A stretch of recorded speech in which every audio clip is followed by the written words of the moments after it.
والصلاة والسلام على سيد المرسلين وعلى آله وأصحابه أجمعين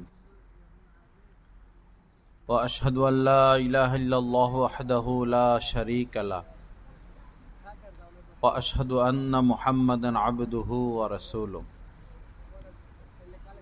أما بعد قال النبي صلى الله تعالى عليه وسلم من صلى علي واحدة صلى الله عليه عشرة أو كما قال عليه الصلاة والسلام. وقال رسول الله صلى الله عليه وسلم ما تركت بعدي فتنة أضر على الرجال من النساء أو كما قال عليه الصلاة والسلام. اللهم صل على سيدنا ومولانا محمد وعلى آل سيدنا ومولانا محمد وبارك وسلم. أستغفر الله الذي لا إله إلا هو الحي القيوم وأتوب إليه. আরেকটু বাড়াও আওয়াজ। আল্লাহ পাক জাল্লা জালালুহু আমাদের সবাইকে মাফ করে দেন। আজকের মাহফিলকে রব্বুল আলামিন কবুল করেন। এই মাহফিলের উসিলায় পুরা এলাকার নারী পুরুষ ছেলে মেয়ে সবাইকে রব্বুল আলামিন কামেল হেদায়েত দান করেন, দ্বীনের সহি বুঝ দান করেন। দয়া করে কেউ ছবি তুলবেন না এবং ভিডিও করবেন না। ছবি তুললে ভিডিও করলে মাহফিলের নূর নষ্ট হয়ে যায়, বরকত নষ্ট হয়ে যায়, নজর ভিন্ন দিকে চলে যায়, ফায়দা হয় না। আল্লাহ হেফাজত করেন। আমি দুইখানা হাদিস শরীফ পাঠ করেছি। প্রথম হাদিস শরীফের মধ্যে নবীজি বলেন, যে ব্যক্তি আমার প্রতি একবার দুরূদ শরীফ পাঠ করবে, মান সাল্লা আলাইয়া ওয়াহিদাতান সাল্লাল্লাহু আলাইহি আশরা, আল্লাহ পাক জাল্লা জালালুহু তার প্রতি 10 বার রহমত নাজিল করবেন। দুরূদ শরীফ শুধু যদি কেউ এতটুকু বলে সাল্লাল্লাহু আলাইহি ওয়াসাল্লাম, দুরূদ হয়ে যায়। অথবা আরো সংক্ষিপ্ত, যেমন আলাইহি সালাতু ওয়াসসালাম, তাও দুরূদ হয়ে যায়। আরবরা এভাবেও বলে সল্লি আলা মুহাম্মদ, এতেও হয়ে যায়। তো এতটুকু যদি কেউ বলে সল্লি আলা মুহাম্মদ বা আলাইহি সালাতু ওয়াসসালাম, আল্লাহ পাক এত খুশি হন বান্দার প্রতি যে 10 বার তার প্রতি রহমত নাজিল করেন। শুধু এতটুকু না, বরং 10টা নেকি তাকে দান করেন, 10টা গুনাহ মাফ করে দেন এবং 10 তবকা মর্যাদা আল্লাহ পাক তার বুলন্দ করে দেন। কত সময় আমাদের অপচয় হয়। আমরা যে ঘুমাইতে যাই, মশারি টাঙানো, একটু পানি খাওয়া, একটু ওষুধ খাওয়া, এরপরে একটু কথাবার্তা, জানালা দেখা, দরজা দেখা, 10-15 মিনিট আধা ঘন্টা কিন্তু সময় চলে যায়। এই ফাঁকে যদি আমরা দুরূদ শরীফ পড়ি 2 বার 4 বার 10 বার, তো এতে সময়টা নষ্ট হবে নাকি কাজে লাগবে? কাজে লাগবে। বাবা, মুমিনের একটা মিনিটের অনেক দাম। একজন মুমিন মুসলমানের একটা মিনিটের অনেক দাম, অনেক দাম, অনেক দাম। এজন্য একটা মিনিট যেন আমাদের নষ্ট না হয়, মিনিটটাকে কাজে লাগিয়ে দেওয়া, সময়টাকে কাজে লাগানো। অবসর সময় আমরা কাজ নাই মনে করুন, আপনি ঢাকা যাবেন, বাসে উঠলেন, নরসিংদী থেকে 2 ঘন্টা আপনার কাজ নাই। তো কাজ ছাড়া তো মানুষ থাকতেও পারে না, কাজ ছাড়া মানুষ থাকতেও পারে না। কি করে? হয়তো পাশের ব্যক্তির সাথে কথা বলে, অথবা কোথাও ফোন দেয়, অথবা মোবাইলটা নিয়ে টিপাটিপি শুরু করে। বিশেষ করে মোবাইল টিপা 24 ঘন্টার মধ্যে কোনো হতবাগা কোন কোন কপাল পোড়া, কোন কোন দুর্ভাগা এমনও রয়েছে ৬-৭ ঘন্টা মোবাইলকে দেয়। ৬-৭ ঘন্টা। একটু বুঝে দেখুন, সারা পৃথিবীর বিনিময় আপনি কি আপনার ১ মিনিট হায়াত বাড়াইতে পারবেন? যখন মালাকুল মউত চলে আসবে, ফাইদা জাআ আজালুহুম, আজাল মানে নির্দিষ্ট সময়, নির্ধারিত সময়। মালাকুল মউত যখন নির্দিষ্ট সময়, নির্ধারিত সময়, যথা সময় চলে আসবে, লা ইস্তাখিরুনা সাআতাম ওয়া লা ইস্তাকদিমুন, ১ সেকেন্ড আগ পিছ হবে না। ওই সময় যদি আপনি তাকে বলেন সারা দুনিয়া দিয়ে দিমু, এই সারা দুনিয়া যত হীরা মণি মুক্তা, গ্যাসের খনি, তেলের খনি, ডলার, এটা সেটা সব তোমাকে দিমু, বা আল্লাহকে দিমু, আল্লাহর রাস্তায় দিমু, ১ মিনিট আমার হায়াতটা বাড়াইয়া দাও, সম্ভব? তো এবার বুঝে দেখুন ১ মিনিটের কত দাম। যে ১ মিনিটের বিনিময়, সারা পৃথিবীর সম্পদের বিনিময় ১ মিনিট হায়াত বাড়ানো যাবে না, তাহলে ১ মিনিটের দাম কত? তো এইভাবে বুঝে দেখুন, সারা পৃথিবীতে যত সম্পদ, ওই সম্পদের দাম বেশি না ১ মিনিটের দাম বেশি? ১ মিনিটের দাম বেশি। কতগুলো সময় আমরা নষ্ট করি। আলহামদুলিল্লাহ, আমি যে গাড়িতে সফর করি, তো এই হয় আমার শায়েকের বয়ান শুনি, অথবা আমার শায়েকের কবিতা শুনি, কখনো আল্লাহ তৌফিক দিলে নিজে কবিতা লিখি, কিন্তু সময় নষ্ট করার চেষ্টা খুব কম করি, অথবা চুপ থাকি।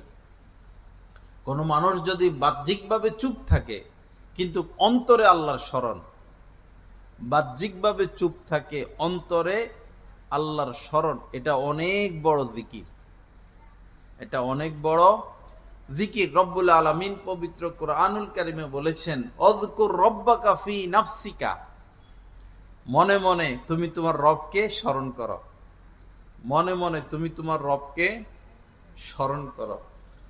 অযকুর রব্বাকা ইযা নাসিতা, যখনই তুমি তোমার রবকে ভুলে যাও তখনই তাকে স্মরণ করো, যখনই ভুলে যাও তখনই তাকে স্মরণ করো। স্মরণ করার, আল্লাহকে স্মরণ করার ফজিলত অনেক বেশি, সবচেয়ে বেশি। কিভাবে? আল্লাহ পাক বলেছেন, ফাযকুরুনি, আমাকে স্মরণ করো, আযকুরকুম, আমিও তোমাদেরকে স্মরণ করব। সুবহানাল্লাহ। এর থেকে আর বড় দৌলত কি? এর থেকে আর বড় সম্পদ কি? আমার মতো এত পাপী তাপী অপরাধীকে আল্লাহ স্মরণ করবেন যদি আমি আল্লাহকে স্মরণ করি। এর থেকে বড় অপার তো আর কিছু হতে পারে না। এবং হাদিসে কুদসির মধ্যে রব্বুল আলামিন বলেছেন যে, ফাইন যাকারানি ফি নাফসিহি, বান্দা যদি মনে মনে আমাকে স্মরণ করে, যাকারতুহু ফি নাফসি, আমিও তাকে মনে মনে স্মরণ করি। কত বড় কথা। তো বাহ্যিকভাবে কেউ জিকির করে না, বাহ্যিকভাবে কেউ তেলাওয়াত করতেছে না, বাহ্যিকভাবে কেউ নামাজ পড়ে না, হজ উমরা করে না, তাসবিহ তাহলিল করে না, চুপচাপ। যদি তিনি আল্লাহওয়ালা হন, আসলে তিনি চুপচাপ না, ভিতরে ভিতরে কি চলতেছে? মহব্বতের বিনিময় চলতেছে, ভিতরে ভিতরে মহব্বতের বিনিময় চলতেছে, আল্লাহর স্মরণ, আল্লাহ পাকের স্মরণ। কানা রাসূলুল্লাহি সাল্লাল্লাহু তাআলা আলাইহি ওয়াসাল্লাম ইয়াযকুরুল্লাহ তাআলা আলা কুল্লি আহইয়ানিহি। আম্মা জান আয়েশা সিদ্দিকা রাদিয়াল্লাহু তাআলা আনহা বলেছেন, আল্লাহ রাসূলের এক মুহূর্ত এমন অতিবাহিত হতো না যে তিনি আল্লাহর থেকে দূরে, আল্লাহর থেকে গাফেল। বরং নবীজি পুরা সময়, নবীজি তার 24 ঘন্টার পুরা সময়ে আল্লাহকে স্মরণে রাখতেন, কখনো তিনি আল্লাহকে বলতেন না। কানা রাসূলুল্লাহ ইয়াযকুরুল্লাহ তাআলা আলা কুল্লি আহইয়ানি, আলা কুল্লি জামিই আহইয়ানি। আল্লাহর রাসূল সর্ব অবস্থায় আল্লাহকে স্মরণে রাখতেন, সর্ব অবস্থায়, হাত্তাকে ঘুমের মধ্যেও। আমরা ঘুমাইলে আমাদের সব ঘুমায়, কিন্তু নবীজির এটা আল্লাহ পাকের পক্ষ থেকে নবীদেরকে বিশেষ এক মর্যাদা দিয়েছিলেন যে নবীদের চক্ষু ঘুমাইতো, নবীদের অন্তর ঘুমাইতো না। এজন্য নবীরা ঘুমাইলে তাদের অজু ভাঙতো না। আমরা ঘুমাইলে আমাদের অজু শেষ, কিন্তু নবীজি ঘুমাবেন তার অজু যাবে না, কারণ অন্তর তো জাগ্রত। অন্তর কি? জাগ্রত। সকল নবী রাসূলদের অন্তর কখনো ঘুমাইতো না। লা ইলাহা ইল্লাল্লাহ। আল্লাহ আমাদের সবাইকে মাফ করে দেন। তো দেখুন 1 মিনিটের কত দাম, 1 মিনিটের কত দাম। কারো ফাঁসির হুকুম হলো 12টা 1 মিনিটে ফাঁসি দিবে, ফাঁসির হুকুম। আজকে তো এখনো 12টা বাজে নাই, আজকে 12টা 1 মিনিটে তার হুকুম। এখন ঘটনাক্রমে সে 1000 কোটি টাকার মালিক, 1000 কোটি টাকার মালিক। এখন যদি সে জল্লাদকে বলে, কারা কর্তৃপক্ষকে বলে যে 1000 কোটি টাকা দিয়ে দিব, এই আজকে 12টা 1 মিনিট নয়, আগামীকাল 12টা 1 মিনিটে আমাকে ফাঁসি দেন, সম্ভব? সম্ভব না। আচ্ছা, আগামীকাল 12টা 1 মিনিট না, আজকেই 1টা 1 মিনিটে দেন, কারা কর্তৃপক্ষ এটা মেনে নিবে? মেনে নিবে না। তো দেখুন সময়ের কি মূল্য। তো এই মূল্যবান দৌলত, এই মূল্যবান সময়কে আমরা মোবাইল টিপে টিপে শেষ করি। বড় আফসোস, নামাজি বলেন, বেনামাজি বলেন, আলেম বলেন, গায়রে আলেম বলেন, দিনদার বলেন, পীর মাশায়েখ বলেন, তাবলিগ বলেন, হাজী সাহেব বলেন, মুহাদ্দিস বলেন, মুফতি সাহেব বলেন, বেশিরভাগ মানুষ ওই যে শর্ট ভিডিও নিয়ে ব্যস্ত। শর্ট ভিডিও, কঠিন পরিস্থিতি। এই জামানায় আল্লাহর ওলি হওয়ার জন্য বেশি কিছু লাগবে না, শুধু মোবাইলের পাপ থেকে বেঁচে থাকতে পারলে হবে। এই জামানায় আল্লাহর ওলি হতে হলে শুধু এতটুকু, ফরজ ওয়াজিব ঠিক রাখবে, ফরজ ওয়াজিব ঠিক মতো পালন করবে, আর সে শুধু মোবাইলের পাপ থেকে বেঁচে থাকুক, আর কিছু লাগবে না। সেই জামানার বাইজিদ বোস্তামি, সেই জামানার বড় পীর আব্দুল কাদের জিলানী। আল্লাহ আমাদেরকে তৌফিক দান করেন। অনুভূতি নষ্ট হয়ে যায়। গুনাহমুক্ত থাকার যে স্বচ্ছ জিন্দেগি, গুনাহমুক্ত যে থাকতে হবে, গুনাহমুক্ত থাকার যে পবিত্র জিন্দেগি, এই পবিত্রতার অনুভূতি নষ্ট হয়ে যায় ফেসবুক চালাইতে চালাইতে। হয়তো সে দেখবে না খারাপ জিনিস, আলিজালি দেখা যায়, হাফ দেখা যায়, অল্প একটু দেখা যায়, সাইড সুইট দেখা যায়, এই একটু একটু একটু একটু চোখে পড়তে পড়তে পড়তে পড়তে অন্তরের পবিত্রতা সে হারিয়ে ফেলে। তার অজান্তে সে পাপে লিপ্ত হয়ে যায়, তার অজান্তে তার সাথে তার রবের সম্পর্ক কেটে যায়, তার অজান্তে তার সাথে রব্বুল আলামিনের দূরত্ব সৃষ্টি হয়ে যায়। আল্লাহ আমাদেরকে হেফাজত করেন, আল্লাহ আমাদেরকে মাফ করে দেন, আল্লাহ পাক এই মোবাইলের পাপ থেকে বাঁচার তৌফিক দান করেন। তো বলতেছিলাম, শুইতে শুইতে অনেক সময় যায় না, আমরা কিন্তু ইচ্ছে করলে এই সময়ে 100 বার দুরূদ শরীফ পড়ে ফেলতে পারি। আচ্ছা 100 বার না হোক, 5-7 বার হোক, অন্তত 10-12 বার হোক। যে স্ত্রী, আমরা তো শুয়ে যাব বা যে যেখানে শোয়, 10-12 বার দুরূদ শরীফ পড়লাম, সাল্লাল্লাহু আলাইহি ওয়াসাল্লাম, সাল্লাল্লাহু আলাইহি ওয়াসাল্লাম। স্ত্রীকে বললাম, তুমিও 10 বার পড়ো, আমিও 10 বার পড়ি, সাল্লাল্লাহু আলাইহি ওয়াসাল্লাম, সাল্লাল্লাহু আলাইহি ওয়াসাল্লাম। কি মজা লাগে ভাই, দুরুদের চেয়ে এত মজার আমল আর কি।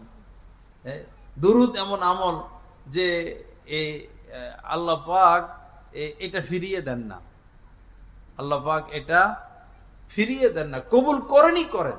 হাজার হাজার আমল আপনি করছেন, কবুল হলো কি হলো না কোনো গ্যারান্টি নেই। একমাত্র গ্যারান্টি ওরা আমল হলো এটা, দুরূদ শরীফ। এটা আল্লাহ পাক ফিরিয়ে দেন না।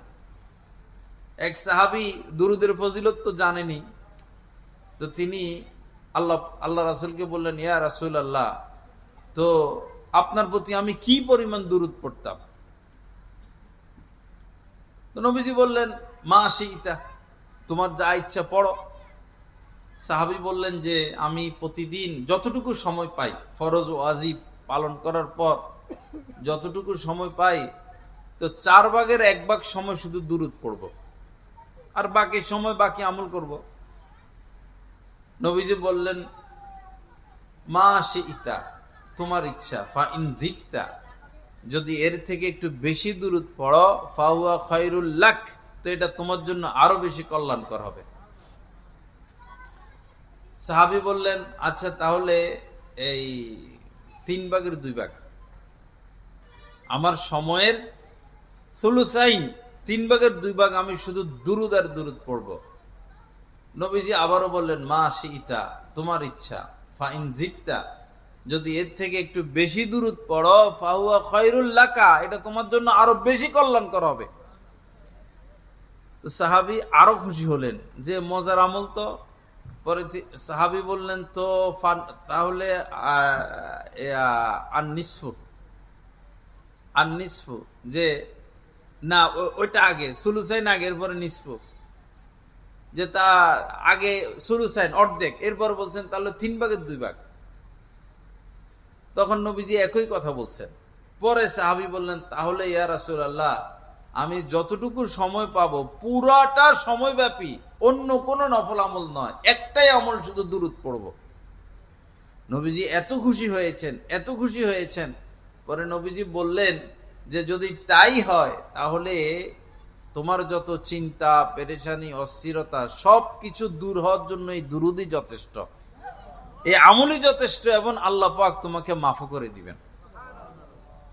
এজন্য বাবা এই অযথা গল্প স্বল্প খেলা রাজনীতি, এই মারামারি কাটাকাটি, এই খবর এই খবর, আন্তর্জাতিক খবর, এই সমস্ত আলাপ আলোচনা না গিয়ে আমরা আমল বাড়াইয়া দেই, আমল বাড়াইয়া দিই, দুরূদ বাড়িয়ে দিই। রুকুতে 3 বার পড়ি আমরা তাসবিহ সুবহানা রাব্বিয়াল আযীম 3 বার পড়ি। বাবা আর কয়দিন বাঁচবো, এটাকে 5 বার করি না, একটু হিম্মত করে এটাকে 5 বার বাড়াই।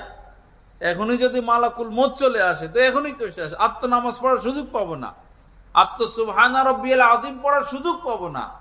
তো বয়স তো বাড়তেছে, সময় কমতেছে, বয়স বাড়ে, 3 বারের জায়গায় 5 বার পড়ি, দ্রুত না পড়ে আস্তে আস্তে পড়ি। সেজদায় গেলেও 3 বার পড়ে সাধারণত, সুবহান রাব্বিল আলা, সুবহান রাব্বিল আলা, সুবহান। এটা কি গোলাগুলি চলতেছে নাকি, যুদ্ধ চলতেছে নাকি? এত তাড়াহুড়ার কি আছে ভাই? সেজদায় গেলাম, তাড়াহুড়ার কি আছে? ধীরে স্থিরে পড়ি সুবহানা রাব্বিয়াল আলা, অর্থের দিকে খেয়াল করি, আল্লাহর কথা স্মরণে রাখি, মুখে আল্লাহর নাম, অন্তরে আল্লাহর স্মরণ, মুখে আল্লাহর জিকির, অন্তরে আল্লাহর স্মরণ। মানুষ আছে জিকির করে লা ইলাহা ইল্লাল্লাহ, লা ইলাহা ইল্লাল্লাহ, মনের মধ্যে অমুকের কাছে 10,000 টাকা পামো, সন্ধ্যার সময় দেওয়ার কথা, শয়তানের টাকাগুলো দিল না, লা ইলাহা ইল্লাল্লাহ, হবে না হবে না হবে না। মুখে জিকির করে আল্লাহ আল্লাহ আল্লাহ আল্লাহ, আর মনের মধ্যে যে আগামীকালকে তো ওখানে যাব, এই ব্যাপার ওই ব্যাপারে হে ব্যাপার, এরকম কিনা বিষয়টা। এই জন্য জিকিরে ফায়দা কম হয়, এই জন্য জিকিরে ফায়দা কম হয়। মুখে আল্লাহর জিকির উচ্চারণ হবে, অন্তরে অন্তরে আল্লাহ পাকের স্মরণ থাকবে, তখন এই জিকিরে ফায়দা। নেগেটিভ পজিটিভ এক হলে লাইট জ্বলবে, তখনই জিকিরে ফায়দা হবে। মনে আল্লাহর স্মরণ, মুখে আল্লাহর নাম। আল্লাহ 1000 বার না ডেকে অল্প ডাকেন, কিন্তু এইভাবে ডাকেন, 1000 বার না ডেকে এইভাবে ডাকেন, মুখে আল্লাহর নাম, অন্তরে আল্লাহর স্মরণ, বেশি ফায়দা হবে। আমরা তো এমন হতভাগা যে নামাজে তো দাঁড়াই, নামাজে দাঁড়াই, কার সামনে দাঁড়াইলাম? আল্লাহর সামনে। আসলে আমি কি সেখানে আছি? নাই। আমি হয়তো দোকানে, আমি হয়তো ব্যবসায়, আমি হয়তো খেলার মাঠে, আমি হয়তো রাজনীতির মাঠে, আমি আয় রোজগার, আমি এই চিন্তা, আমি এই চিন্তা নিয়ে ব্যস্ত। আমি তো এখানে নাই, আমি নাই বলতে আমার মন নাই। এরপরে রুকুতে যাই, সুবহান আল্লাহ, কার সামনে মাথা নত করলাম? আল্লাহ পাকের কুদরতি আল্লাহ পাকের সামনে তো আমি মাথা নত করলাম, কিন্তু আমি জালেম সেখানে নাই, আমি সেখানে নাই। আদালতে যখন মানুষ যায়, বিচারক বিচার করবে, আজকে তার হয়তো 5 বছর জেল অথবা সে নাজাত মুক্ত, দুইটার একটা হবে। তখন জজের দিকে, বিচারকের দিকে, এই ছেলে ছবি তোলো কেন? এই ছেলে, এই ছেলে মাদ্রাসা পড়ো না? ওয়াজের মাহফিলে ছবিটা হারাম, গুনাহের কাজ না? আরেকটা বলার ছবি তুলতেছে কিনা দাঁড়াইয়া, বিনা প্রয়োজনে ছবি তোলা হারাম, গুনাহে কবিরা। সে যদি বাইজিদ বোস্তামি হয়, সেই গুনার মধ্যে লিপ্ত, কোনো সন্দেহ নাই। কুল্লু মুসাফিরিন ফিন্নার, নবীজি বলেছেন যেই ছবি তুলবে তাকে জাহান্নামে যেতে হবে। এই ছবি তোলার ব্যাপারে কোনো আপোষ নাই। ডিজিটাল, অ্যানালগ, এই সমস্ত কথা আমরা বাদ দেই। ছবি তোলা হারাম, গুনাহে কবিরা, কারো কোনো ছাড় নাই। আল্লাহ এই পাপ থেকে ওয়াজ মাহফিলকে হেফাজত করেন, আমাদেরকে হেফাজত করেন। কি যেন বলতেছিলাম, ও 5 বছরের জেল। তো এই সময় আসামি এমনি দাঁড়ায় থাকে না বিচারকের দিকে, তো বিচারক কলম লিখবো, সে ওই সময় দেহ তো বিচারক সামনে, মনটা কি এখানে নাকি বাড়িতে? মনও এখানে, এই সময় মনও এখানে, আল্লাহ আল্লাহ আল্লাহ আল্লাহ আল্লাহ আল্লাহ আল্লাহ আল্লাহ করে ভিতরে ভিতরে। এই সময় আল্লাহর স্মরণ মনেও আছে, মুখেও আল্লাহর নাম, আর বিচারকের দিকে তাকাই থাকে, না জানি কি হয়, না জানি কি হয়। দেখেন দুনিয়ার সব ক্ষেত্রে দুনিয়ার দিক দিয়ে আমরা অগ্রসর। মসজিদে গেলে মন আমাদের দেহে থাকে না, আর আদালতে গেলে জজের সামনে আমাদের মন কি থাকে? ঠিকই থাকে। এটা আফসোসের বিষয়। আল্লাহ আমাদেরকে হেফাজত করেন। বান্দা সেজদা দেয় মাটিতে তো না, বান্দা সেজদা দেয় আল্লাহ পাকের কুদরতি পায়। সেজদা কোথায় দেয়? আল্লাহ পাকের কুদরতি পায়। আপনি আল্লাহর কুদরতি পায় সেজদা দিচ্ছেন, অথচ আপনার মন এখনো এখানে নাই। আপনার মন দোকানে, আপনার মন মার্কেটে, আপনার মন সাগরে, নদীতে, এই দেশে, এই দেশে, খালতো বোনের কাছে, চাচতো বোনের কাছে, নায়িকের কাছে, ফেসবুকের কাছে। দেখবেন কিছু মানুষ আছে একামত শুরু হওয়ার আগ পর্যন্ত মোবাইল, অথবা মসজিদে ঢুকার আগ পর্যন্ত কি মোবাইল। ইমাম সাহেব সালাম ফিরাইলেন, আসসালামু আলাইকুম রহমতুল্লাহ, আসসালামু আলাইকুম রহমতুল্লাহ, সাথে সাথে পকেটের থেকে মোবাইলটা বাইর করে, মোবাইলটা বাইর করে কি কি দেখে আবার পকেটে রাখে। আসলে এরা অসুস্থ, এরা কি অসুস্থ, মানসিক রোগী হয়ে গেছে। যারা ঘন্টাকে ঘন্টা ফেসবুক চালায়, হয়তো কেউ 95% পাগল হয়ে গেছে, কেউ 80% পাগল, কেউ 50% পাগল, অন্তত 5% হলেও পাগল আছে। মাথার তার একটা হলো ছিঁড়ে গেছে, না হলে একজন মানুষ অযথা কেন ঘন্টাকে ঘন্টা এখানে সময় দিবে? এখানে কি ঘন্টাকে ঘন্টা, ঘন্টাকে ঘন্টা। এক লোক বিদেশ থেকে চলে আসছে, অটোমেটিকলি 20-30 লাখ টাকা ইনকাম হয়, সৌদি আরব ব্যবসা করে। পরে বিদেশ থেকে চলে আসছে, ছেলে মানুষ করব, ছেলেও মানুষ হয়ে যাচ্ছে। কি ব্যাপার? ছেলের বয়স মাত্র 5.5 বছর। কি হইলো? আমার মুসল্লি সে, কি হইলো? আমার ছেলে রাত্রে কমপক্ষে 3টা পর্যন্ত মোবাইল চালায়। বয়স কত? 5.5। মোবাইল চালায় কতক্ষণ? রাত্রে কমপক্ষে 3টা, 3:30। ঘুমের থেকে উঠে দুপুরে 2টা, 2:30টার দিকে। তো 5.5 বছর বয়সের পোলার যদি এই দশা, এখনো বালেগ হয় নাই, বালেগ হলে এটা কি করব? বালেগ হলে কি করব? কঠিন পরিস্থিতি। আল্লাহ আমাদেরকে হেফাজত করেন। আমার এক মুসল্লি, সে পরে ফেসবুক ছাড়ছে, ব্যবসা বাণিজ্য সব হারাইয়া ভালো ব্যবসা করত, পরে রাস্তার ফকির হয়েছে আর কি। ফকির হওয়ার পরে বুঝছে, পরে সে বলল যে আমার তো এই অবস্থা ছিল, ঘুম আসার আগ পর্যন্ত মোবাইল, বরং ঘুম আইসা যাইতেছে তাও মোবাইল। এরপরে রাত্রে কয়েকবার ঘুম ভাঙে, বাংলেই মোবাইল, বাংলেই মোবাইল। সে আমার বললো যে ভাত যে আমি খাই, এক হাতে ভাত খাইতাম, আর এক হাতে মোবাইল চালাইতাম। পরে সে এক পর্যায়ে এটাও বললো, শরমের কথা কি বলতাম, শরমের কথা কি বলতাম, আমি যখন বাথরুমে বসে থাকতাম ওই সময় আমি মোবাইল চালাইতাম। বাথরুমে বসা অবস্থায় কি মোবাইল। তো এই লোক সুস্থ না অসুস্থ? হ্যাঁ, অসুস্থ। যারা এরকম লম্বা লম্বা সময় ফেসবুকে সময় কাটায়, দৈনিক কি 500 টাকা পায়, 5000, শিক্ষা দীক্ষা বাড়ে, জ্ঞান বাড়ে, বুদ্ধি বাড়ে, স্বাস্থ্য ভালো হয়, চরিত্র সুন্দর হয়, আমল আখলাক সুন্দর হয়, স্বাস্থ্য সুন্দর হয়, চেহারা সুন্দর হয়। তো এখানে কি ফেসবুকে কি বোঝা গেল? যারা অযথা লম্বা লম্বা ফেসবুক চালায় তাদের কোথায় সমস্যা আছে? কোথায় সমস্যা আছে? মাথায় সমস্যা আছে, নাহলে কেন অযথা এখানে পড়ে থাকবে? আল্লাহ হেফাজত করেন।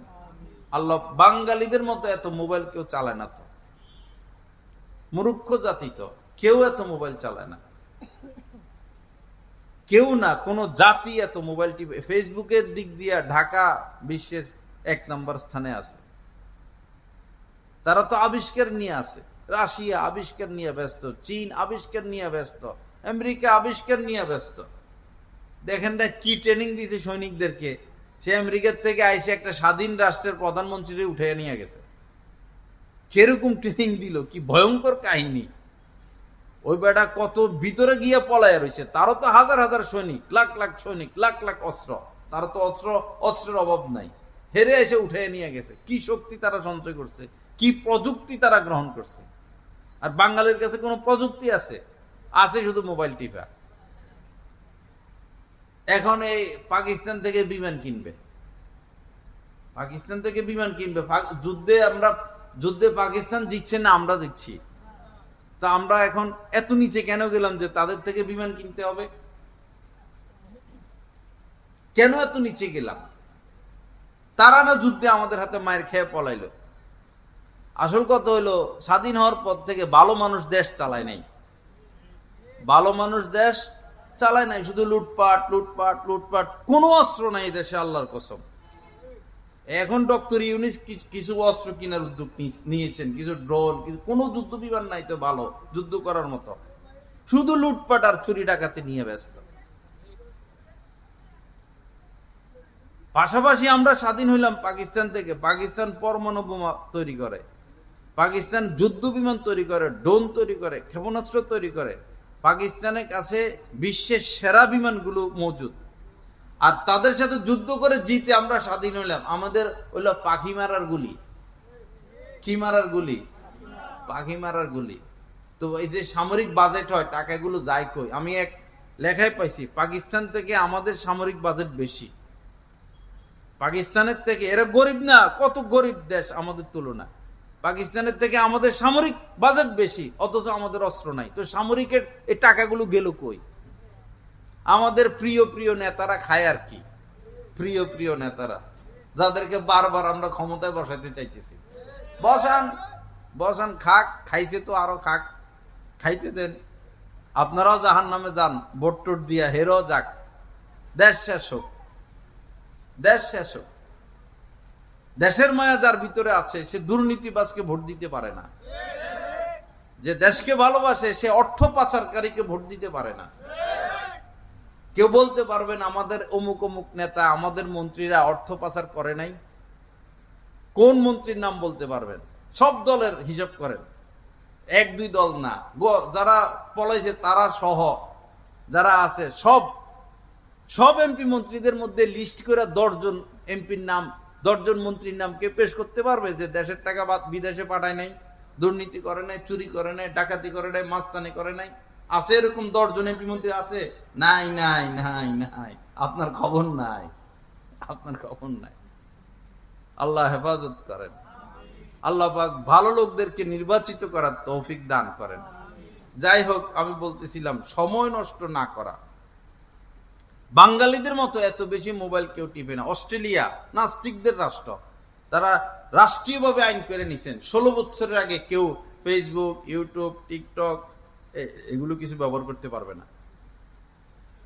দেখলো যে কোনো মেধা তৈরি হচ্ছে না, সব বরবাদ, সব বরবাদ, সব বরবাদ। এই জন্য বাধ্য হয়ে তারা এই সিদ্ধান্ত নিয়েছেন। আর আমাদের সরকার ওয়াইফাই ফ্রি করে দেয় ভার্সিটি গুলাতে, কলেজ গুলাতে। যা নষ্ট হ, তোরা সব নষ্ট। রাষ্ট্রীয় ক্ষমতা যেন আমার কাছেই থাকে। আমাদের সরকার প্রধানদের চালাকি, মারাত্মক চালাকি। তাদের হলো তাদের ক্ষমতাটা দরকার। দেশ গোল্লা যাক, জাতি গোল্লা যাক, ক্ষমতা ঘুরে ফিরে যেন আমাদের হাতে থাকে। বুঝেন নাই কথা? বুঝলো কি হবে? ঘুরে ফিরে ভোট হে জায়গায় দিবেন আপনারা, ঘুরে ফিরে হেদের কে দিবেন? আল্লাহ হেফাজত করেন। লা ইলাহা ইল্লাল্লাহ। আল্লাহ আমাদেরকে মাফ করে দেন।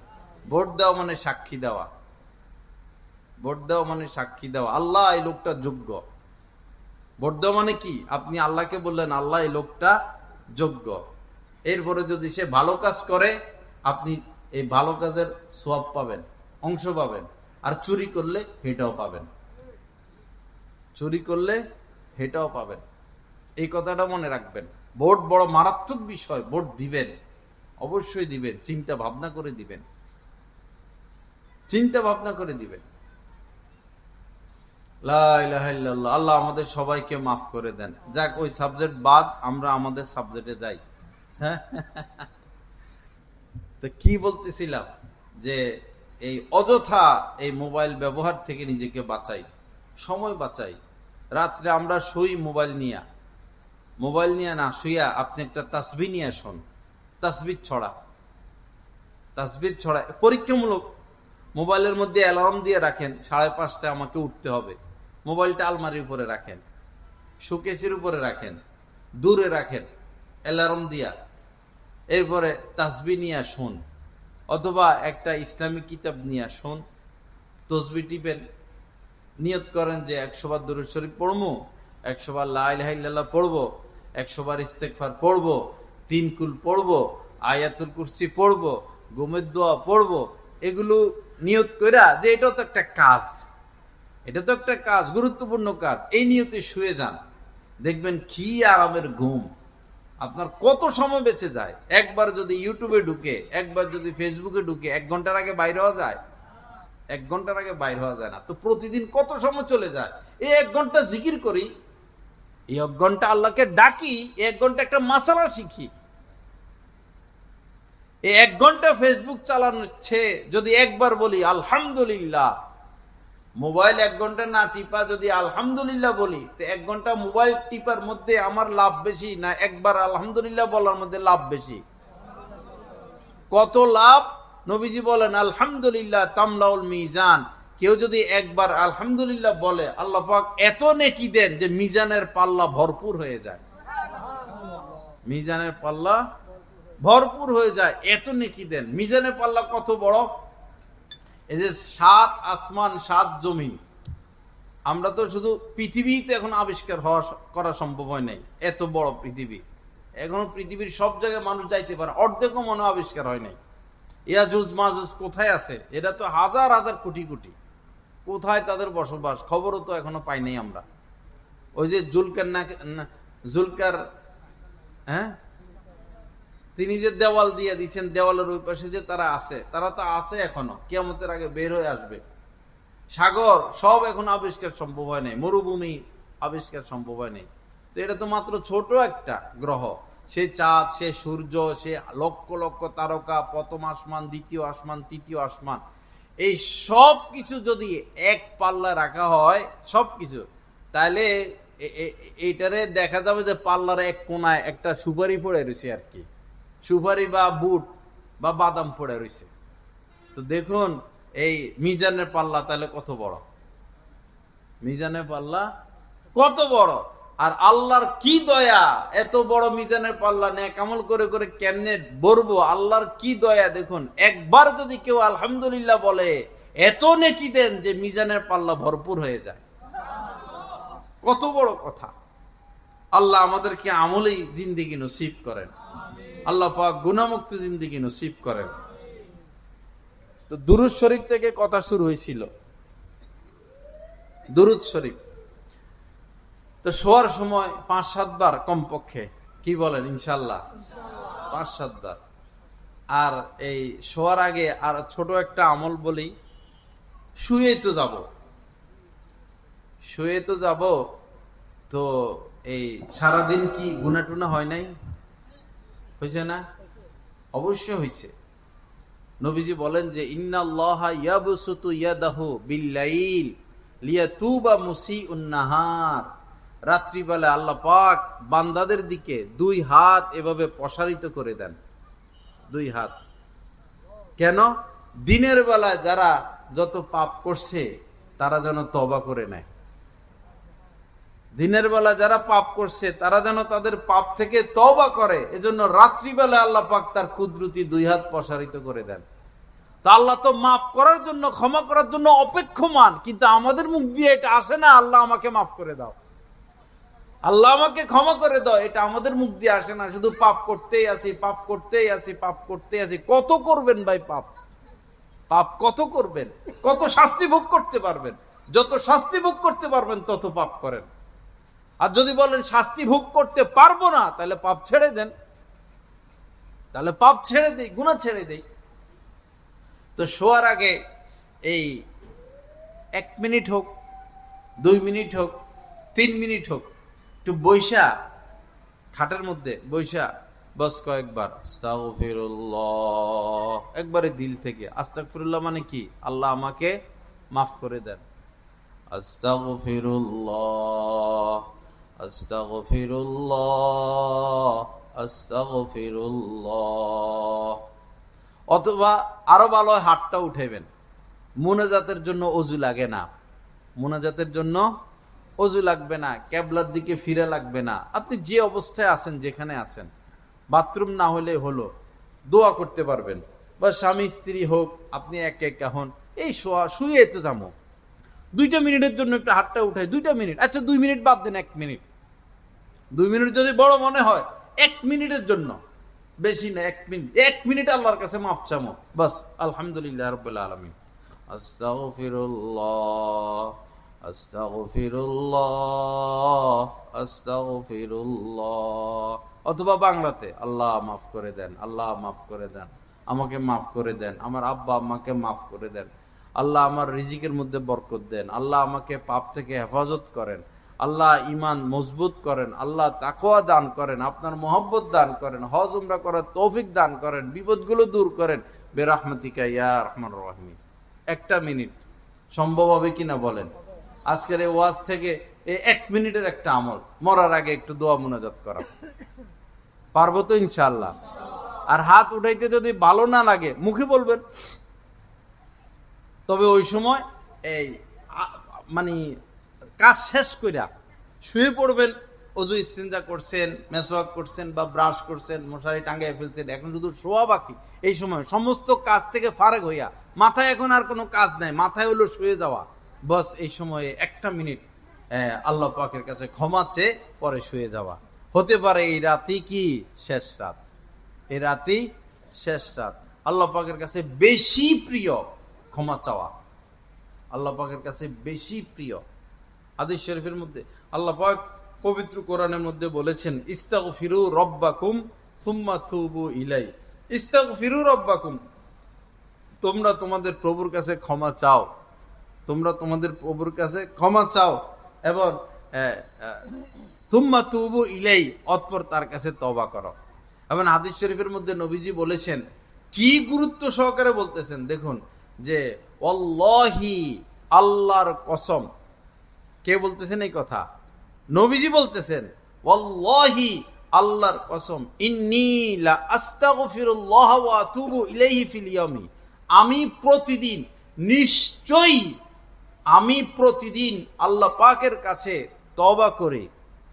ইন্নী লা আস্তাগফিরু, ইন্নী এক তাকিদ, লাম আরেক তাকিদ, ওয়াল্লাহি, আল্লাহর কসম খাইছেন প্রথমে, এরপরে তাকিদের উপর তাকিদ, গুরুত্বের উপর গুরুত্ব, গুরুত্বের উপর গুরুত্ব দিয়ে আল্লাহ রাসূল বলতেছেন, ইন্নী লা আস্তাগফিরুল্লাহ ওয়া আতুবু ইলাইহি ফিল ইয়াউমি আকসারা মিন ৭০ মাররা, আমি প্রতিদিন আল্লাহ পাকের কাছে অসংখ্য অগণিতবার তওবা এবং ইস্তেগফার করি। ৭০ মানে আগের জামানায় অসংখ্য বুঝাইতেন। এখন যেরকম বাই ওয়াজে কেমন লোক হয়েছে, বেশি হইলে হাজার হাজার। আগের জামানায় যদি বেশি বুঝাইতে চাইতো, তাহলে ৭০ সংখ্যা ব্যবহার করা হইতো। তো সেই হিসাবে এটা আমি বললাম। নবীজি বলতেছেন যে বহুবার আমি আল্লাহ পাকের কাছে তওবা করি এবং ইস্তেগফার করি। কিন্তু আমরা এমন বান্দা, আমাদের মুখ দিয়ে ইস্তেগফার আসে না, আমাদের মুখ দিয়ে তওবা আসে না। কি উপায় হবে আমাদের? 2 কারণে বান্দার উপর গজব নাজিল হয় না, ব্যাপক গজব। 2 কারণে। যত পাপ করুক, যদি বান্দা 2টি আমলের মধ্যে লিপ্ত থাকে, তো ব্যাপক গজব। আগের জামানার যেরকম পুরা বস্তি উল্টাইয়া দিতেন, গ্রাম উল্টাইয়া দিতেন, জলোচ্ছ্বাস দিয়ে জ্বালাইয়া দিতেন, ভূমিকম্প দিয়ে শেষ করে দিতেন, এরকম গজব আসবে না যদি বান্দা 2 আমল করে। এক হইলো যদি নবী উপস্থিত থাকে, যেই গ্রামে যেই মহল্লা নবী উপস্থিত থাকবেন, সেই গ্রামকে আল্লাহ পাক সমূলে ধ্বংস করবেন না। আরেকটা হলো ওই সমাজের মানুষ যত পাপী করুক না কেন, যদি ইস্তেগফার চালু রাখে, মাফ চাওয়া চালু রাখে, আল্লাহ মাফ করে দাও, আল্লাহ মাফ করে দাও, আল্লাহ মাফ করে দেন, তখন এই জাতিকে আল্লাহ পাক সমূলে ধ্বংস করবেন না। আল্লাহ আমাদেরকে আমলের তৌফিক দান করেন। তো শোয়ার আগে কতক্ষণ? 1 মিনিট একটু দোয়া মুনাজাত করা। সবসময় অজু লাগবে না ভাই। মনে করবেন যে এত পাপ টাপ করছি, তো পাপ করছি এই কারণে তো মাপ চাবো, পাপ করছি এই কারণে তো মাপ চাবো, শয়তান কিন্তু দিবে না। শয়তান দিবে না। শয়তানকে বলবেন যে এই আউযুবিল্লাহ কয়েকবার পড়বেন, আউযুবিল্লাহি মিনাশ শাইতানির রাজিম। আর মনকে বলবেন যে আমি তো 10 মিনিট দোয়া মুনাজাত করব না, 20 মিনিটও না, 1টা মিনিট শুধু আল্লাহর কাছে মাপ চামো, কারণ আল্লাহ আমার দিকে হাত বাড়াইয়া আছেন। আল্লাহ আমার দিকে হাত বাড়াইয়া রাখছেন, বান্দা দিনের বেলা যা কিছু করছো তো এখন আমার কাছে মাপ চাও। আল্লাহ আমাদের সবাইকে তৌফিক দান করেন। আর এমনি চলাফেরা উঠা বসা সারাদিন মাঝে মধ্যে সাল্লাল্লাহু আলাইহি ওয়াসাল্লাম উঠা বসা, কখনো লা ইলাহা ইল্লাল্লাহ, কখনো লা হাওলা ওয়ালা কুওয়াতা ইল্লা বিল্লাহ, কখনো আস্তাগফিরুল্লাহ, কখনো আলহামদুলিল্লাহ, কখনো সুবহানাল্লাহি ওয়া বিহামদিহি সুবহানাল্লাহিল আযীম। কি মজার মজার এই সমস্ত আমল, মজার মজার আমল। আহা, আমরা শুধু এই রাজনীতি নিয়ে ব্যস্ত, রাজনীতি নিয়ে ব্যস্ত। সে জন্মের পর থেকে আহা এই বেজালটা থেকে আর আজ পর্যন্ত নাজাত পাইলাম না। কখনো এই মহিলার নাম, কখনো এই মহিলার নাম, কখনো এই পরিবার, কখনো এই পরিবার। বিরক্ত হয়ে গেছে। আল্লাহর নাম নাই মুখে, আল্লাহর নাম নাই। আল্লাহর নাম আনে, খাওয়ান আল্লাহ। কোন রাজনৈতিক নেতায় খাওয়ায় না, নাকি নেতারা খাওয়ায়? কে খাওয়ান? আল্লাহ খাওয়ান, আল্লাহ খাওয়ান। আল্লাহর নাম নেই। আমরা এত হতভাগা, আমরা এত এত এত মানে অকৃতজ্ঞ যে লক্ষ লক্ষ মুসলমান বর্তমানে খাওয়ার শুরুতে বিসমিল্লাহ পড়ে না, খাওয়ার পরে আলহামদুলিল্লাহ পর্যন্ত পড়ে না। লক্ষ লক্ষ মুসলমান, আল্লাহর কসম, লক্ষ লক্ষ মুসলমান খাইয়া আলহামদুলিল্লাহ বলে না। এত নাফরমান আমরা, নিজের কথা আমরা হিসাব করি না। এখন যদি হাত উঠাইতে কই শরমের ব্যাপার স্যাপার, শরমের ব্যাপার স্যাপার। আজকে দুপুরে যারা আমরা খেয়েছিলাম, আসলে কি বিসমিল্লাহ পড়েছিলাম? আসলে কি খাওয়ার পরে আলহামদুলিল্লাহ পড়েছিলাম? ছাত্রদেরকে মাঝে মধ্যে ধরি ক্লাসের, এরা তো ছাত্র, হঠাৎ করে ধরি, এই আজকে আলহামদুলিল্লাহ পড়ছো কে কে? বড় দোয়ার কথা ধরি না, আলহামদুলিল্লাহিল্লাযী আত'আমানা ওয়া সাকানা, ওইটা না, শুধু আলহামদুলিল্লাহ পড়ছো কে কে দেখে হাত উঠাও। 50 জন 60 জন ছাত্রের মধ্যে 2 জন 3 জনের হাত উঠায়। তো সাধারণ পাবলিকের আর কি উপায় হবে?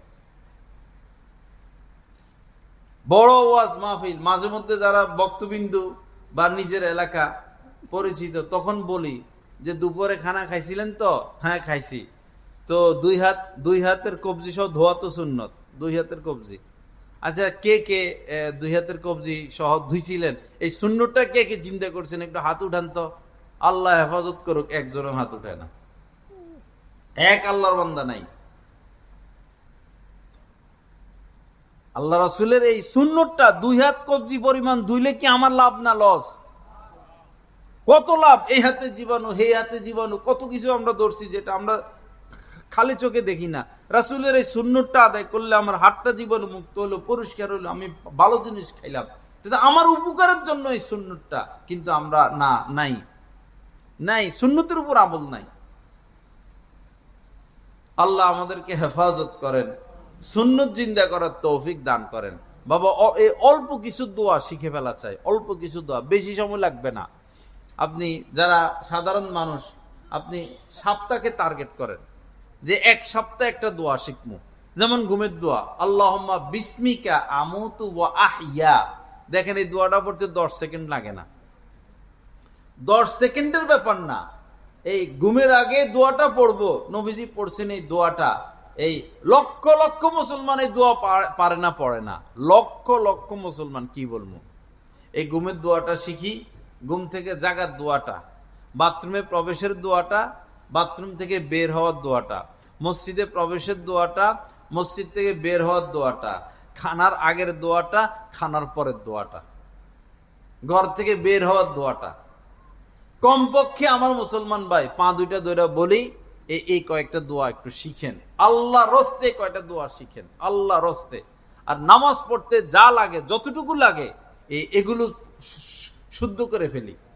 আলেম ওলামার অভাব নেই আলহামদুলিল্লাহ বাংলাদেশে। প্রত্যেক মসজিদের ইমাম সাহেব এখন দাওরা হাদিস পাস, মুয়াজ্জিন সাহেবদেরও কেরাত সহি। আর ইমাম মুয়াজ্জিন ছাড়া আপনার এলাকায় অনেক হাফেজ আছেন, অনেক আলেম আছেন। একজনের সাথে খাতির লাগান যে আমার 10টা মিনিট সময় দেন, অথবা ইমাম সাহেবকে বললে কোনো ইমাম সাহেব না করবে না, আমার 10টা মিনিট সময় দেন। এই সূরা ফাতিহাটা সাথে 4টা সূরা, এরপরে আত্তাহিয়াত, দুরূদ শরীফ, দোয়া কুনুত, দোয়া মাসুরা, রুকুত তাসবিহ, সেজদার তাসবিহ, সানা, বাস আপনার নামাজ হয়ে যাবে। ভাই এগুলো শুদ্ধ করতে 10 বছর লাগবে না, 1 বছর লাগবে না, 6 মাসও লাগবে না। আপনার ইচ্ছা থাকলে আপনি 1 মাসও পারবেন। 10টা মিনিট জাহান্নামের আগুন থেকে বাঁচার জন্য ভাই, 10টা মিনিট। চাইলের বস্তা চাইতেছি না, রটও চাইতেছি না, রট কালেকশন করতেছি, চাউলের বস্তা। কি কালেকশন? জাহান্নাম থেকে বাঁচার কালেকশন। কি কালেকশন? জাহান্নাম থেকে বাঁচার কালেকশন। 10টা মিনিট আপনার ইমাম সাহেবকে বলবেন, মাগরিবের পরে, এশার পরে, আসরের পরে, যখন আপনার সুবিধা, যে 10টা মিনিট আমার এই জিনিসগুলো একটু শুদ্ধ করে দেন।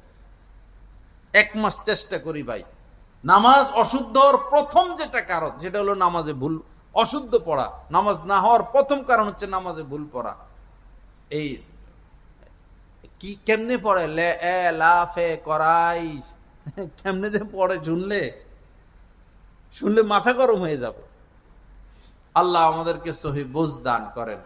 আল্লাহ পাক এই কোরআনকে সহি শুদ্ধভাবে শিখার তৌফিক দান করেন। কতক্ষণ হবে আলোচনা? হ্যাঁ, আরো আছে বক্তা? ও, লা ইলাহা ইল্লাল্লাহ, লা ইলাহা ইল্লাল্লাহ। আল্লাহ পাক আমাদের সবাইকে মাফ করে দেন, সহি বুঝ দান করেন। সর্বশেষ কথা হলো যে আসলে বছরে 1 বার 2 বার মাহফিল হয়, কিছু তো ফায়দা হয়, ঘুমন্ত মানুষ জাগ্রত হয়, কিছু অনুভূতি ফিরে আসে, সচেতন হয়, না গুনাহ থেকে বাঁচতে হবে, আল্লাহকে পেতে হবে। তবে এই বিষয়টা বেশি ফায়দা হবে আলেম ওলামার সোহবতের দ্বারা। আপনাদের এই নরসিংদীতে আলহামদুলিল্লাহ অনেক আলেম ওলামা, অনেক, যে কোনো একজনকে আপনি টার্গেট করেন, যার কাছে আসা যাওয়া আপনার সহজ, এই একজন আলেমের সোহবতে যান, সান্নিধ্যে যান, একটু বসেন, চা নাস্তা করেন, গল্প সল্প করেন, বন্ধুত্ব করেন, 1টা মাস একটু আসা যাওয়া করেন, দেখেন আপনার মধ্যে কি পরিবর্তন আসতেছে, কতটা পরিবর্তন আসতেছে। বাবা সোহবত ছাড়া হবে না কাজ, দিনের বুঝ সোহবত ছাড়া হবে না। আর এটা আমার কথা না, এটা রব্বুল আলামিনের কথা। ওয়াত্তাবি সাবিলা মান আনাবা ইলাই, যে তুমি যদি আমাকে পেতে চাও, তো যে আমাকে পেয়েছে, যে আমার হয়ে গেছে, তার পথ অবলম্বন করো। আর রহমান ফাসআল বিহি খবীরা, আল্লাহ পাক বলেন রহমানকে পেতে চাও, তো যে পাইলো তাকে জিজ্ঞাসা করো, তার পথ ধরো। আল্লাহ আমাদের সবাইকে তৌফিক দান করেন। বাবা যদি শান্তি পেতে চাই, সুখ পেতে চাই, সুখী জীবন গ্রহণ করতে চাই, সফল হতে চাই, সফল রাস্তা একটা, গুনাহ ছেড়ে দেওয়া। রাস্তা কয়টা? একটা, গুনাহ ছেড়ে দেওয়া। যে গুনাহ করবে, পাপ করবে, তার সফলতা নাই, তার কোনো সফলতা নাই। জীবন একটা, আমাদের জীবন একটা, জীবন 2টা না, জীবন একটা। একটা গাছ বুড়ো হয়ে গেছে, এই গাছটার ডাল কেটে লাগাই দিলে আরেকটা জীবন শুরু হয়, হে ডালের থেকে আরেকটা কাটলে আরেকটা জীবন শুরু হয়। একটা গাছের থেকে 1000টা জীবন বাইর করা যায়। গাছ মরলেও মরে না কেমন যেন, কিন্তু আমাদের তো জীবন কয়টা? একটা। এই জীবনে ব্যর্থ হওয়া যাবে না ভাই। যারা নেশা করে তারা এই জীবনে ব্যর্থ হয়ে গেল, নেশাখোর। যারা জুয়া খেলে তারা এই জীবনে তারা ব্যর্থ হয়ে গেল। যারা সুদ খায়, সব সুদ, আমাদের বৈরবে তো 95% সুদ, ব্যবসায়ীদের মধ্যে 95% সুদখোর। আমি বয়ান করি, আমার ডাইনে বামে সব সুদখোর, মাহফিলের সভাপতি সুদখোর, সব সুদখোর। কঠিন অবস্থা, কঠিন অবস্থা। আল্লাহ সুদ থেকে আমাদেরকে নাজাত দান করেন। সুদ খাওয়ার চেয়ে এই কি বলতাম, খাঁটি বাংলা কই, গুমুত খাওয়া ভালো। সুদ খাওয়ার চেয়ে কি খাওয়া ভালো? গুমুত খাওয়া ভালো। গুমুতের থেকেও নিকৃষ্ট সুদ, প্রস্রাব পায়খানার থেকেও নিকৃষ্ট সুদ। নবীজি বলেছেন সুদের সর্বনিম্ন অপরাধ, সুদের অপরাধের স্তর অনেক। সুদের সর্বনিম্ন অপরাধ আপন মায়ের সাথে জিনায় লিপ্ত হওয়া। সুদের সর্বনিম্ন অপরাধ, কি ভয়ঙ্কর কথা। এই কথা শোনার পরে মুসলমান সুদ খায় কিভাবে, সুদের পথে হাঁটে কিভাবে? আল্লাহর কসম, আপনি 1 লাখ সুদ আনেন বা 1 কোটি সিসি তোলেন বা সুদ তোলেন বা 1000 কোটি সিসি তোলেন, আপনার জীবনে সফলতা আসবে না, ব্যবসায় সফলতা আসবে না, আপনি সফল হবেন না, আপনি ধরা খাবেনই খাবেন। কারণ আল্লাহ পাক চ্যালেঞ্জ করছেন, ইয়ামাকুল্লাহুর রিবা, 100 কোটি টাকা সুদে উঠেও তুমি যদি ব্যবসা শুরু করো, তোমার এই ব্যবসা আমি রাখবো না, ছিন্ন ভিন্ন করে দিব, ধূলিসাৎ করে দিব, মাটির সাথে মিশিয়ে দিব। আপনাদের নরসিংদীর 1000 কোটি টাকার মালিকের এক খবর আমি পত্রিকায় পেয়েছি। যদিও সে 1000 কোটি টাকার মালিক, লক্ষ কোটি টাকার মালিক, এই ব্যাংকে 500 কোটি টাকা পাবে, এই ব্যাংকে 500 কোটি টাকা পাবে, ওই ব্যাংকে 50 কোটি টাকা পাবে, সেই ব্যাংকে 600 কোটি টাকা পাবে। সাংবাদিকরা হিসাব করলে আসলে সে রাস্তার ফকির। যদি সুদ দিয়ে দেয়, ব্যাংকের ঋণ দিয়ে দেয়, আসলে সে রাস্তার ফকির। এটা এই কথা প্রমাণ করে ইয়ামহাকুল্লাহুর রিবা। সে যেই হোক, যত ভারী অ্যামাউন্ট সে উঠাক না কেন, তার জীবনে সফলতা নাই, সে রাস্তায় বসতে হবে। আমাদের বৈরবে যারা 1000 কোটি টাকার মালিক, লেনদেন, আমার ভক্ত সব সারাদিন গালিগালাজ করি এদেরকে, আসলে রাস্তার ফকির। দেখা যায় অনেক আসলে রাস্তার ফকির, হয় ছেলে মাইরা নিছে, অথবা স্ত্রী মাইরা দিছে, অথবা আগুন লাগছে, অথবা এমন অসুখে ধরছে, ব্লাড ক্যান্সার, এই সেই, শেষ। এক ধনী তো 1000 কোটি টাকার মালিক, পরে এমন এক অসুখ হয়েছে, এই কত যেন 8 লাখ টাকা না 16 লাখ টাকা একটা ইঞ্জেকশনের দাম, 1 সপ্তাহ পর মারা লাগে। পরে ইঞ্জেকশন মারতে এর ব্যালেন্স শেষ। কত মারবো ইঞ্জেকশন, বাঁচতে হলে মারতে হইব। ওই যে হারাম কামাইছে, হারাম থাকবে না। ফিরে আসি, সুদ বর্জন করি। আল্লাহ আমাদেরকে সুদ বর্জন করার তৌফিক দান করেন। আর যদি মনে করেন না সুদ বর্জন করবো না, তাহলে আল্লাহর সাথে যুদ্ধের প্রস্তুতি নেন। কে পারবেন, কার এরকম সাহস আছে, আল্লাহর সাথে যুদ্ধের প্রস্তুতি নেন।